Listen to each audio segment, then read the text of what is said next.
Israel is changing the rules of the game in the Middle East, shifting to a broad offensive strategy.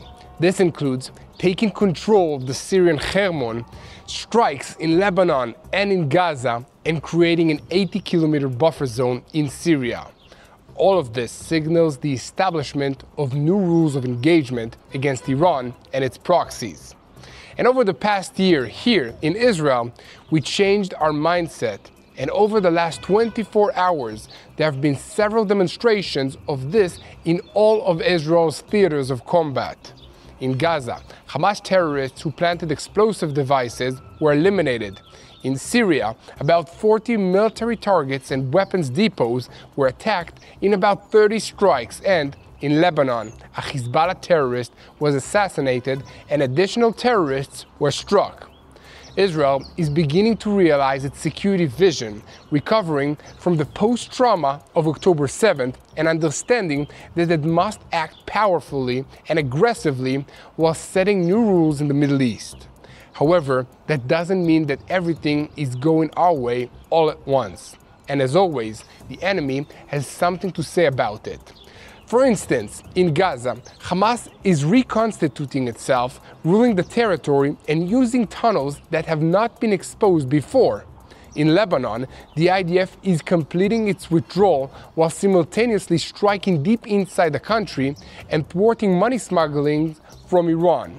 In Syria, the new regime's forces were twice prevented from reaching the buffer zone, and the IDF is debating whether to take over another line of outposts. In northern Samaria, we are approaching saturation. 1 year and 4 months after the outbreak of this war, many achievements have been made, but there is still a lot of work to be done. So let's take a look together at the latest headlines and review the state of the war. We're starting by reviewing the IDF's latest attack in Syria and the related story of the normalization talks between Israel and Lebanon. In this context, we will examine the attempts of the Hezbollah terrorist organization to regain control in Lebanon through threats, and of course, we will address the Middle East's hot topic, the Iranian president losing his composure and the message he sent to United States President Donald Trump. As always, we have a lot to talk about today, so let's dive into the details. I'm Yair Pinto, and this is your weekly summary of Boots on the Ground. Just a reminder that we are on day 524 of the war with Hamas, Hezbollah, the Houthis in Yemen, the Shiite militias in Iraq, and all the other terrorist organizations in Judea and Samaria, all of whom are acting under the control of the Iranian Revolutionary Guards Corps, which is the head of the axis of evil in the Middle East. And a moment before we begin, I want to invite you to click the subscribe button so that you remain tuned to the truth in real time and never miss another episode of Boots on the Ground. Yes, please this button right here and subscribe to TBN Israel. Guys, you haven't taken part yet? Be a seed of hope in our growing forest. Please join the Rebuild Israel campaign today. Visit the address that you see on the screen and make a difference in the land of Israel. In the last 24 hours, we've seen some of the most complex operations in Israel's history, which is pretty amazing when you think about some of the past achievements.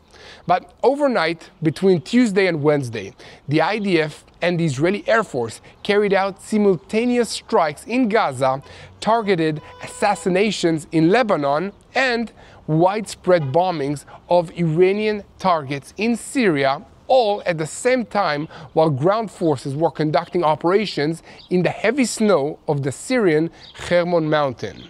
Israel is not just returning fire, it is changing the rules of the game in the Middle East. For years, Iran's terror axis has grown in strength, systematically working to surround Israel in tight circles of threat called the Ring of Fire.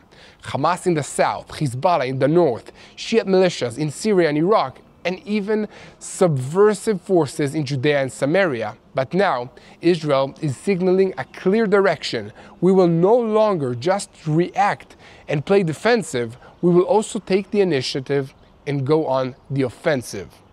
So let's start by looking at the battle for the Syrian Hermon mountain.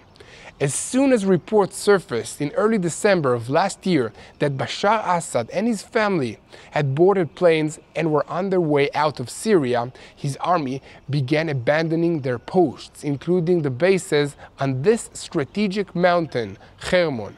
The IDF wasted no time but immediately sent Special Forces troops to key positions on the slopes of Mount Hermon. The snow didn't stop them or even slow them down. On the contrary, it allowed them to move swiftly and quietly, sneaking up on those few regime forces who were still there so they could be chased off, and usually with a simple warning and no need for a single shot to be fired by either side. Within hours, Israeli flags were raised on several of the most strategic peaks in the area, but the significance here goes beyond taking over the hill or another mountain. The Syrian Hermon overlooks southern Lebanon, the smuggling routes from Iran into Lebanon, large paths of Damascus, and effectively became Israel's new forward defensive line. 3 months later, the IDF forces are continuing to consolidate their position and have achieved fire and observation control over the Bekaa Valley in Lebanon and over Damascus.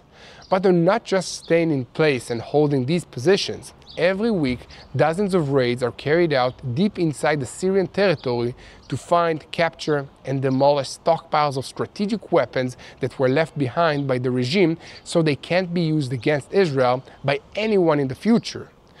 Dozens of trucks, tanks, artillery shells, rocket launchers, and other long-range weapons have been destroyed or disabled so far. In addition to that, targets of the new regime were also attacked, including radars and other technological assets. In the IDF, southern Syria is divided into 3 areas. The first is the buffer zone, from 0 to 5 kilometers from the Israeli border, where strategic vantage points are located. The second is the security zone, extending up to 15 kilometers from the border.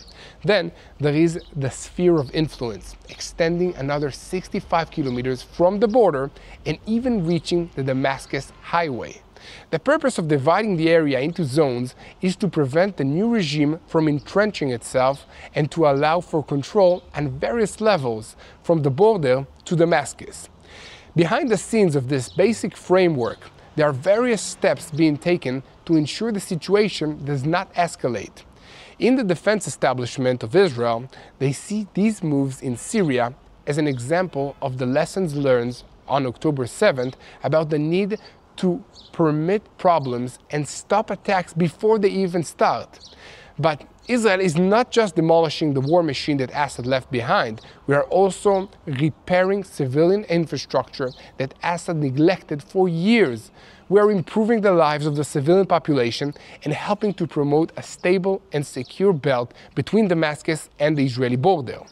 This includes repairing water pipelines, providing medical supplies, and sometimes even allowing continued agricultural work.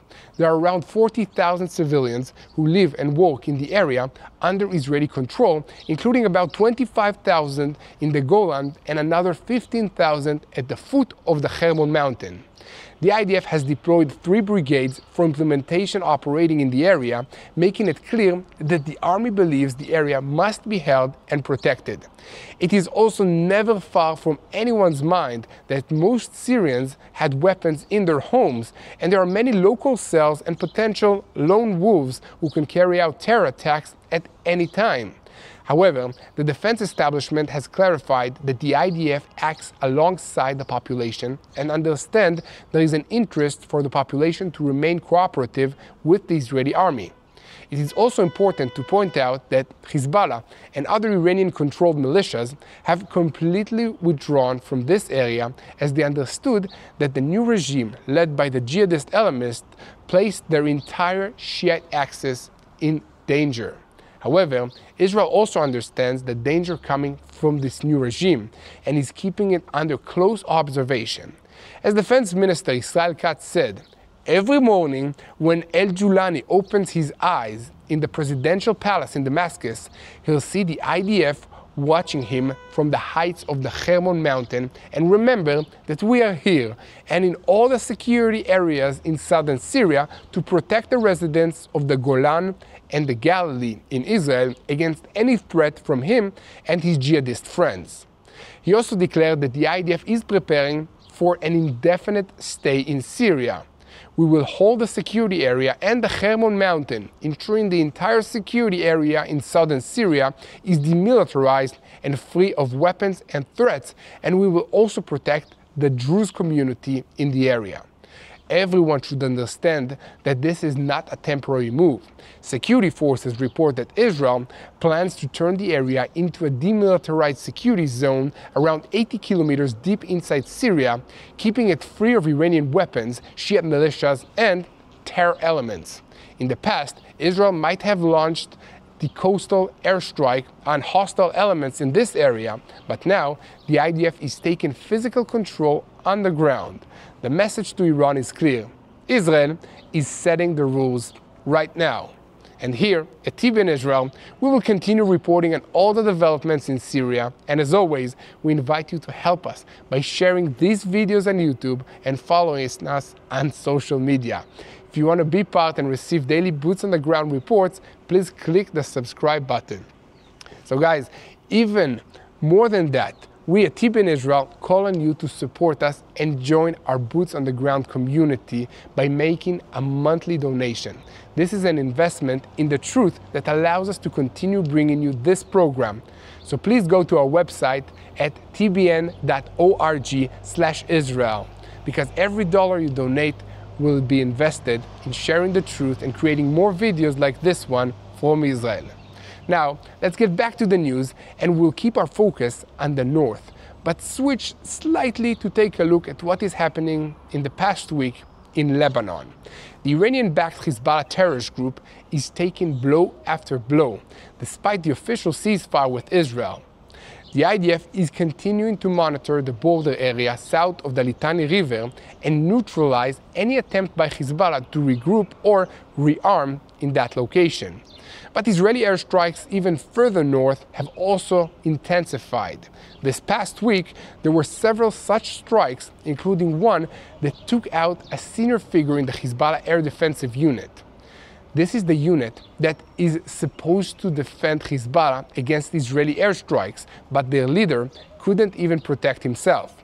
And security sources indicate that in the coming days, additional moves are expected to expand and, imply additional pressure on the organization in Lebanon. In simple terms, the IDF isn't waiting for Hezbollah to take the initiative. It is anticipating it with offensive measures. And against the backdrop of negotiations opened with Lebanon regarding the borderline, a political source made an extraordinary remark on Wednesday, declaring that the discussions with Lebanon are part of a broad, comprehensive plan. The Prime Minister's policy has already changed the Middle East, and we want to continue the momentum and achieve normalization with Lebanon. Just as Lebanon has demands on the border issue, so do we.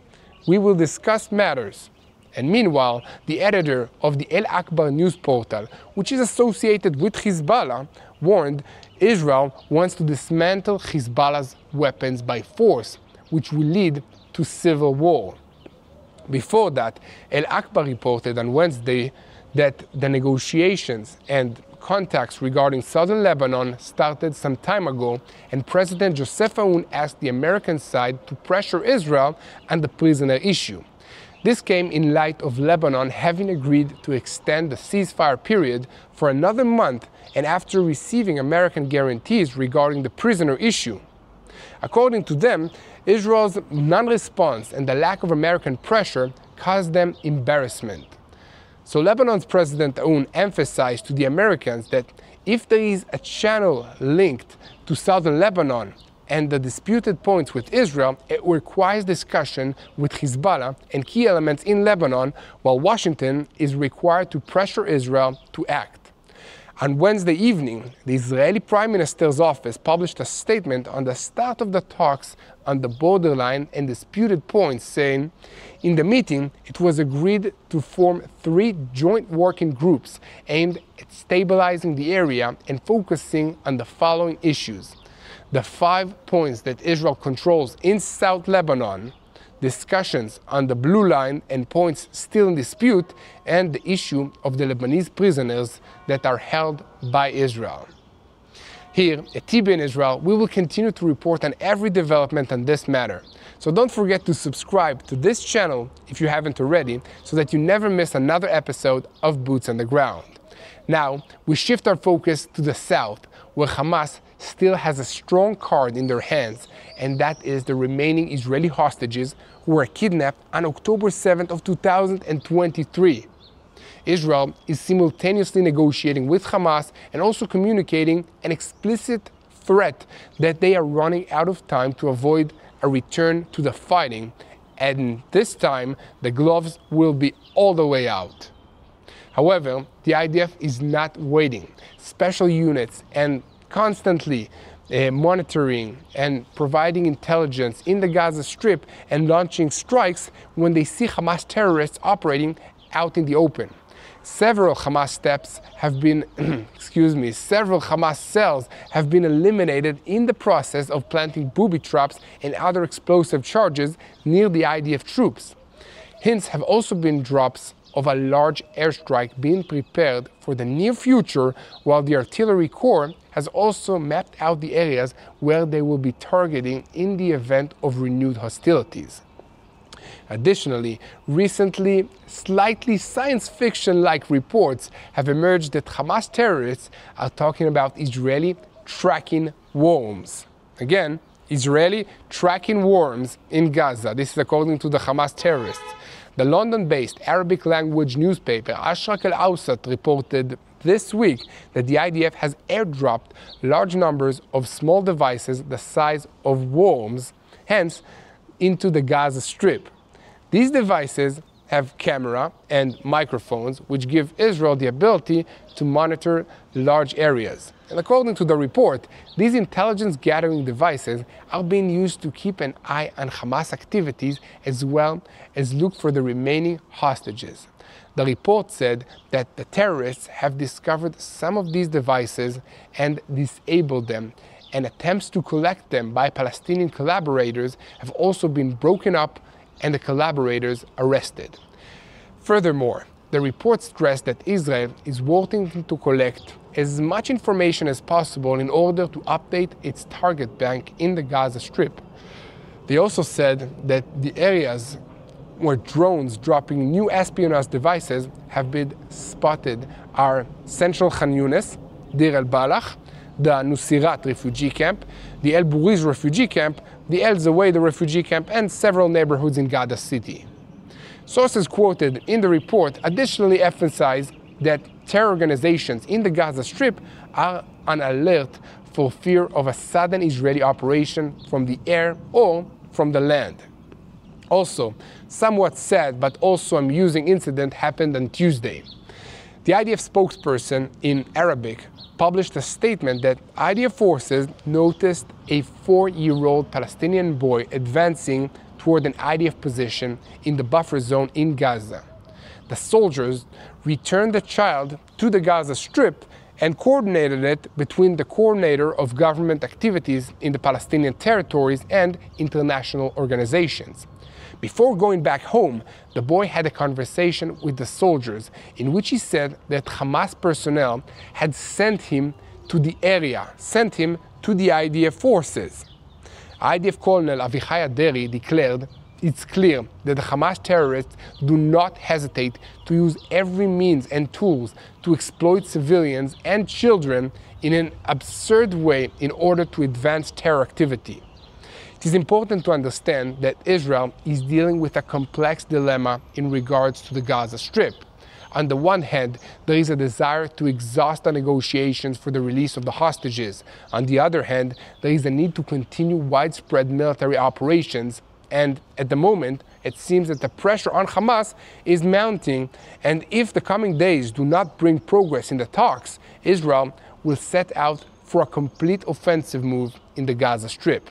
However, Hamas is also making moves. And on Tuesday, they published a dramatic statement demanding that the mediating countries pressure Israel to open the crossings to the Gaza Strip immediately to allow the entry of humanitarian aid and end the collective punishment policy against the Palestinian people. In the statement, Hamas stressed that closing the crossings constitutes a violation of the ceasefire agreement, which obligates Israel to facilitate the entry of aid without restrictions. And meanwhile, a diplomatic Egyptian source revealed to the Lebanese newspaper El Akbar this week that the proposal closest to implementation in the negotiations currently take place in Doha, Qatar, boils down to the release of 10 Israeli living hostages in exchange for extending the ceasefire for a period of 60 days, during which large amounts of aid and trucks would enter the Gaza Strip and hundreds of Palestinian prisoners in Israeli prisons will be released. The source noted that the proposal aligns with Israel's demand to extend the first phase of the ceasefire agreement, the release of the hostages, and the extension of the first phase of the agreement. The source clarified that under the proposed outline, the hostages would be released without a celebratory atmosphere or ceremonies so that negotiations could continue smoothly and avoid creating tensions with Israel. However, one country that is not at all concerned with the tensions it creates with Israel is, guess who? Iran. Israel is not alone in dealing with Iran. And in Tehran, the Ayatollah regime views every move that Israel makes with great concerns. That's because Iranian forces in Syria are taking heavy blows. Weapons shipments are being destroyed even before they reach their destination, and Iran is beginning to lose control even inside Lebanon. But Iran is also having problems with the Americans. And last week, United States President Donald Trump said, in regards to the nuclear negotiations with Iran, that something will happen soon, and hopefully soon. I hope to see a deal rather than a second option. But a military option will solve the matter. There will be interesting days. We are in the final stretch, and we'll see what happens. On Tuesday, Iranian President Masoud Pezeshkian responded to this by saying, "I will not even negotiate with you under threats. Do whatever the hell you want." Supreme Leader Ayatollah Ali Khamenei also spoke up, declaring that Tehran will not negotiate under the pressure of a rogue state. He added a statement of displeasure that the United States is adding demands unrelated to the nuclear issue, such as the curbs of Iran's ballistic missile program and support for terror organizations. Actually, it pretty makes sense to me that these issues are related to creating a nuclear bomb. But I'm not the Ayatollahs. He said that these demands are totally unreasonable and that no one can accept that. That's not negotiating, it's coercion and domination. And additionally, over the last weekend, Iran said that contrary to Trump's remarks, they did not receive a special letter from Trump for Khamenei, which was sent through diplomatic channels. And Foreign Minister Abbas Araghchi claimed that no such letter was received after similar statements were issued by Iran's United Nations embassy. Considered one of Iran's most important official spokespeople in the West, Trump explicitly stated that he expects rapid progress on the issue of Iran, and it appears that this is not merely negotiating rhetoric. Unlike past talks between Iran and the United States, this time the time frame for diplomatic progress is defined and clear, and it is expected to close in the summer, before the expiration of the October of the snapback mechanisms for the 2015 JCPOA nuclear agreement. But Tehran does not intend to sit idly by and wait for that clock to run out. Intelligence sources estimate that Iran is already planning a retaliatory move whether by attacking American bases in Iraq, renewing weapon shipments via new smuggling routes, or encouraging Hezbollah attacks on Israel's north again. In any case, here at TBN Israel, we will continue reporting on every development regarding Iran. While we examine all these issues, it is important to remember that the IDF is in the midst of a strategic change. The understanding is clear. There will be no more conflict management, no more pinpoint terror containment. Israel is taking the initiative and dictating new rules of engagement for the entire Middle East. Hamas, Hezbollah, and Iran are in a defensive posture. The only question remaining is how long it will take for their response to arrive against Israel and how Israel will respond to this response. So keep praying for Israel, share and follow us.